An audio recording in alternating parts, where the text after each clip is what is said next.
సరే, అర్జునుడు ఏమడిగినారు చెప్పండి? కృష్ణ, మంచిదే, ధర్మం ఆచరించమన్నారు, అందరికీ ధర్మం ఆచరించాలని అభిప్రాయం ఉంది, కానీ ఎందుకు అధర్మం ఆచరిస్తున్నాడు వాడు అని ప్రశ్న చేసినాడు. ఇది నిజంగా చాలా అద్భుతమైన ప్రశ్న అండి. నిన్న అధ్యాయం చివరి అడిగినటువంటిది.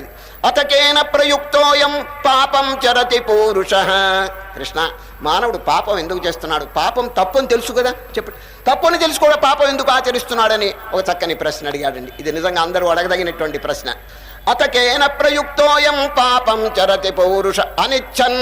అనిచ్చన్, he has no idea to commit sin, but why is he committing sin? అదండి, పాపం చేయాలని లేదు వాడికి, మరి ఎందుకు పాపం చేస్తున్నాడు? అతకేన ప్రయుక్తోయం పాపం చరతి పౌరుష అనిచ్చన్నపి వార్ష్ణేయ బలాదివకి నియోజిత. బలాత్కారంగా చేస్తున్నాడు. దీనికి కారణం కృష్ణ పరమాత్మ చక్కగా చెప్పారు. ఏమిటి తెలుసునండి? పూర్వకాలపు యొక్క సంస్కారం వాళ్ళని బలవంతంగా వెనక్కి లాగేస్తున్నదని చెప్పేస్తున్నాడు. పూర్వజన్మ దుస్సం